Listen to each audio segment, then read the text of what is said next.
আসসালামু আলাইকুম রহমতুল্লাহি ওয়া প্রিয় ভাই বোনেরা সবাই কেমন আছেন? আশা করি আপনারা সবাই ভালো আছেন।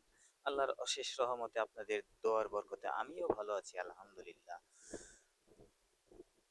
আক- আক্তার মল্লিক চ্যানেল থেকে আপনাদেরকে জানাচ্ছি আন্তরিক প্রীতি এবং শুভেচ্ছা। যে যেখান থেকে আমার এই ভিডিওটি দেখছেন, একটি লাইক, একটি শেয়ার এবং সাবস্ক্রাইব করে দিয়ে পাশে থাকবেন। গঠনমূলক কমেন্ট করে জানিয়ে দিবেন আপনাদের ভিডিওটি কেমন লাগলো। তো সকালবেলায় সকালে আরো একটি ভিডিও নিয়ে হাজির হলাম প্রাকৃতিক দৃশ্য দেখানোর জন্য। এটা হচ্ছে আমাদের ইছামতি নদীর কিছু একটা দৃশ্য দেখানোর চেষ্টা করছি। পানি বাড়তেছে, নদীর পানি ঘোলা। একটা কথা প্রবাদ আছে যে জাতের মেয়ে কালো ভালো, নদীর পানি ঘোলা ভালো। তো সেই নদীর পানি ঘোলা আপনাদেরকে দেখানোর জন্য নিয়ে আসলাম। আহ সাইডে একটি ট্রলার বাঁধা আছে, মাটির ট্রলার। এটায় মনে হয় মাটি নেবে। তো একজন বসে আছে ট্রলারে, আর একজন রশি ধরে টানে দাঁড়িয়ে আছে। তো আমি আপনাদেরকে দেখানোর চেষ্টা করলাম। এই হচ্ছে আমাদের ইছামতি নদী। দুই পাশে দিয়ে প্রচুর গাছগাছালি, মাঝখান দিয়ে নদীটা বয়ে গেছে। দুই পাশে দুই গ্রাম, ওটা হলো গহেরপুর, এটা হলো উথুলি। এটা হলো আমাদের উথুলি দক্ষিণ পাশ, উথুলি বাজার। দক্ষিণ পাশটা আপনাদেরকে দেখাচ্ছি ধীরে ধীরে। পরবর্তীতে বাজারের উত্তর পাশটাও আপনাদেরকে দেখাবো। এটা হলো ব্রিজের নিচে, নতুন ব্রিজের নিচে ছাত্ররা এখানে কিছু লেখালেখি করেছে এবং কিছু ড্রয়িং করেছে। এটা হলো সেই স্বাধীনতার পরের থেকে ছাত্ররা এগুলো করেছে। দেখেন, অস্ত্র থেকে বড় শক্তিশালী হলো কলম। কেউ যদি বুঝে তাহলে বুঝতে পারবেন।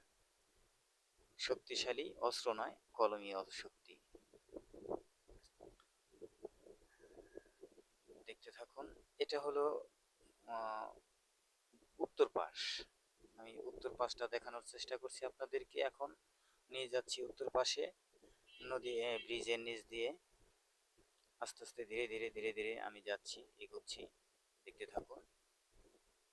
ওটা হলো ওই যে গাছগাছালি দেখা যাচ্ছে, ওটা হলো উথুলি ডাক বাংলা। তার ওই সাইডে আছে ফজর পাগলা মাজার। মাজারে প্রতি বছর অনুষ্ঠিত হয়, গান হয়। এটা হলো নদী। ওই যে গাছটা দেখা যাচ্ছে, ওখানে আছে একটি শ্মশান ঘাট। এই বালির ট্রাক এসে ভিড়ল। এই বালি এই ট্রলারে উঠাবে মনে হচ্ছে। হ্যাঁ, ঠিক আছে, আমার অনুমান ঠিক আছে। এই বালি ওই ট্রলারে উঠবে আর কি। সেজন্য প্রস্তুতি নিচ্ছে তারা, বালিগুলো নিচে নামাবে। তো আপনারা দেখতে থাকুন। যতক্ষণ থাকি ততক্ষণ আপনাদের দেখানোর চেষ্টা করব। এখন আমি উথুলি বাজারের উত্তর পাশটা আমি আপনাদেরকে দেখানোর চেষ্টা করব। এটা হলো পূর্ব পাশ, রাস্তার পূর্ব পাশ। তো ধীরে ধীরে আমি এগোচ্ছি, বেশি দূর এগোবো না। এখান থেকে কিছুটা বাজারের কিছু দৃশ্য আপনাকে দেখাবো। এটা হলো শ্মশান ঘাট। আহ, শ্মশান ঘাট তো বুঝতেই পারছেন আপনারা। এখানে যারা হিন্দু সম্প্রদায় আছেন তাদেরকে ওখানে সমাধি করা হয়। এটি হলো ধর্মজাল, ধর্মজাল বেঁধে রেখেছে। আমি কখনো আমার চোখে পড়েনি এটা দিয়ে মাছ মারতে। তো যেদিন পরে আমার সামনে, তখন আপনাদেরকে আমি ভিডিওর মাধ্যমে দেখিয়ে দিব মাছ মারা। এটা হলো পুথুলি উত্তর পাশের বাজার। এটা হলো রাস্তার ঢাল। ওইটা হলো ওভারব্রিজ, এটা হলো উথুলি স্ট্যান্ড। ওই যে আপনাদের দেখানোর চেষ্টা করছি। ওই পাশে গেল দক্ষিণ, এই পাশ হলো উত্তর। আমি উত্তর পাশের কিছু ভিডিও আপনাদেরকে তুলে ধরলাম। তো বাজারের ভিতরে যাইনি আমি। তো ধীরে ধীরে আপনাদেরকে কিছু দেখানোর চেষ্টা করছি। তো আমার এই ভিডিওটি যদি আপনাদের ভালো লেগে থাকে আসলেও, তাহলে একটি লাইক এবং শেয়ার এবং সাবস্ক্রাইব করে দিবেন। গঠনমূলক কমেন্ট করে জানিয়ে দিবেন আমার এই ভিডিওটি আপনাদের কেমন লাগলো। আমি অত সুন্দর করে কথা বলতে পারি না, কারণ আমি অশিক্ষিত একজন মানুষ। লেখাপড়া আমার করা হয়নি। যাই হোক, আমার কথায় যদি কোনো ভুল ত্রুটি হয়ে থাকে ক্ষমা সুন্দর দৃষ্টিতে দেখবেন। দেখতে থাকুন, আমার পাশে থাকুন।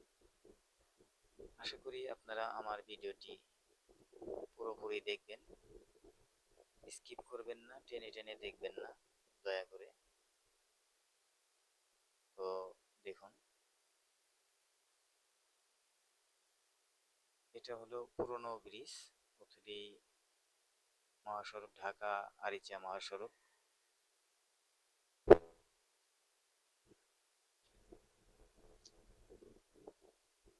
তো ঠিক আছে, এখন আমি একটু ট্রাকের দিকে এগিয়ে যাচ্ছি। ট্রাক থেকে বালি নামানো হচ্ছে, লেবাররা বালি নামাচ্ছে ট্রাক থেকে নিচে। ওখান থেকে ট্রলারের লেবাররা আবার ট্রলারে উঠাবে বালি কেটে কেটে। অনেক ডাবল খাটনি। সরাসরি যদি ট্রলারে ঢেলে দেওয়া যেত তাহলে এত পরিশ্রম হতো না। তো কি আর করা, গরিব মানুষ তো, পরিশ্রম তো একটু করেই খেতে হবে, কিছু করার নেই। তো আমাদের এলো কপাল, কষ্ট করে খেতে হবে। এসেছি ভাবে কষ্ট করতে, জানি না আল্লাহ পাক কি বরাতে রেখেছে কষ্টের পরে, মেহনতের পরে কি কপালে লিখেছে জানি না। তো কর্মফল দিয়েই হবে বিচার, যে যতটুকু কর্ম করবে সে ততটুকু ফল পাবে। তো আপনারা দেখতে থাকুন। আমি আবার দক্ষিণ পাঁচটায় চলে আসলাম আপনাদের কিছু দেখানোর জন্য। অনেক জায়গাটা অনেক ভালো লেগেছে, তাই আপনাদের কাছে আমি ভিডিওর মাধ্যমে শেয়ার করেছি। তো দেখুন, আমি সকালে ঘুম থেকে উঠেছি, ব্রাশ করে গোসল করে হালকা পাতলা কিছু খাওয়া দাওয়া করে আমি চলে এসেছি আমার গন্তব্যস্থানে। আস্তে আস্তে আমার এই জায়গাটা পছন্দ হলো, তাই আপনাদের মাঝে আমি ভিডিওর মাধ্যমে দেখানোর চেষ্টা করলাম। তো আপনারা আশা করি দেখবেন। তো দেখতে থাকুন।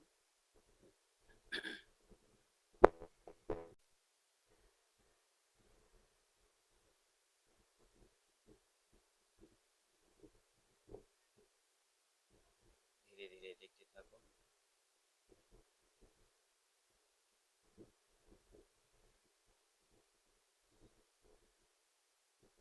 আমি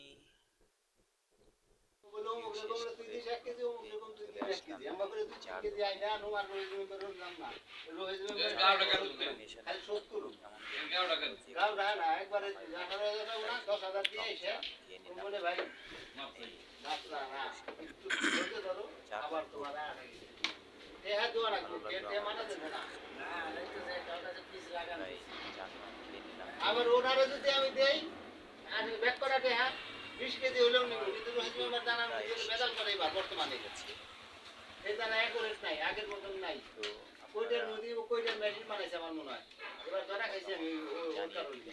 কেমন লাগলো আমার যে দানা কিনছি আমি কইটা 1 কার্টন না, এই কার্টনে হেও পাই নাই আমি সারা মেম্বার আপনাদের বন্ধু বান্ধবের কাছে ভিডিওটি দুই শেয়ার করে লাগলাম না দেন দিয়ে দাও। অবশ্যই আপনারা আমাদের বাসা দিয়ে নিয়ে যাইতেছে, দেহ কয়টা করে বেঁচে আসে। আপনাদের সহযোগিতা আছে বলেই আমি আজ পর্যন্ত বেশি বাসা দিয়ে নিয়ে গেল কাজ। তাছাড়া আমার সম্ভব হতো না এতদূরে আসা। ধন্যবাদ দিয়ে আমি আমার ভিডিও এখানেই শেষ করছি। আল্লাহ হাফেজ।